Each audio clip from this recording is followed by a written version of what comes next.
1986 sahi asida America forces kayana Libya country asida landarami 2002 dana Iraq ta landarami 2014 dana Syria asida landarami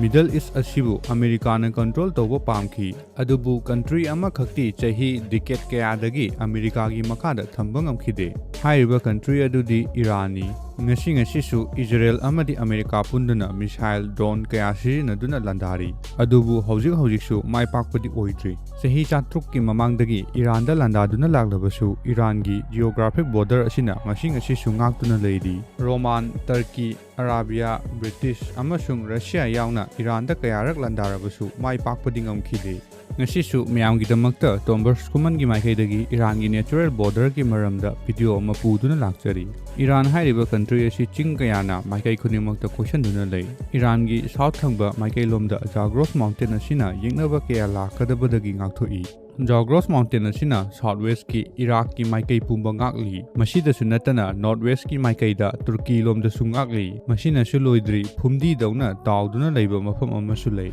masida chatpa matamda su puthabagi chance yamna wangi puthabagi chance yamna wangi bagi maramdi Tigris amadi Euphrates turel ani sigi joining jaga ni masigi puthaba yaba jaga asisu mahausagi khudol ama oina Iran bu yeknaba kayadagi ngakli north thangba maikai dana Caspian Sea leibata natana Azaros mountain pareng su leiri nongpong maikai Islam da yengba matamda su apikpa chingsang pareng kaya ama su lei masina Afghanistan amadi Pakistan bu ngaktuna thami masina takpadi Iran asibu natural gift oiriba chingsang pareng kaya na ngaktuna thami haibani South lomda yenglabasu Persian Gulf lei masiga chap manana Afghanistan asisu masi phawba yengnaba kayana khudum chanjanba ngamdre Iran lamda masigi manungi oiba geographic region yengba matamdasu barbumi haibadi desert ani lei desert ani dugi mamingdi Dasar-i-Kabir amasung Dasat-ni asawa desert ani leiba maram asina Iran gi praja kayana chingda leinaba hotnai Iran gi total population asi 9 crore ni praja ayamba kayana chingsangda kundalita duna leiba maramna yeknaba kayana landaba laglabasu akiba khudongthiba kaya mayoknai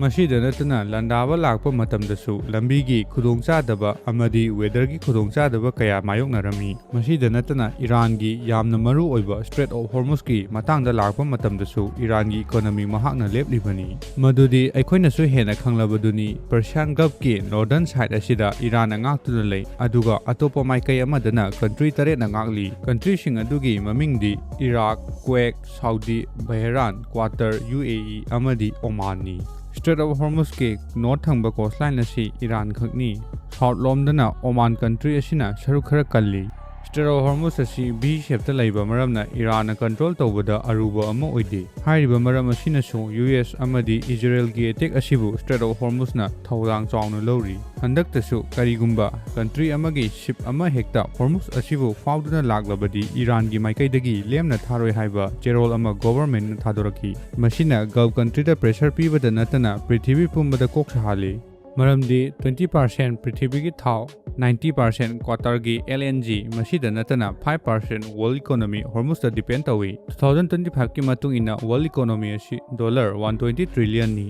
adubu handaki Strait of Hormuz block tawba maramna $6,000 billion da hanthaki Iran country gi total parameter asi 8,731 km ni aduga 2,815 km di samudra gi coastline ni Iran gi 32% di marine coastline oi hairiba masimakti chamchamba apikpa coastline amadi natte masida sunatana Iran asibu samudra gi coastline leiraga amuksu chingsang pareng su leiba maramna chingsang pareng da missile kaya install tawduna thammi surung kaya su leibata natana satellite natraga drone kaya na khangba ngamdaba mafam kaya su leiba maramna Iran gi soldier singna advantage kaya lei geography Strait of Hormuz difficult coastline kaya asibu leiba maramna Iran na ngasisu hai humna palibani ngasigidi matang sida losinterage mathangi video da mayambo muk ngaijaramge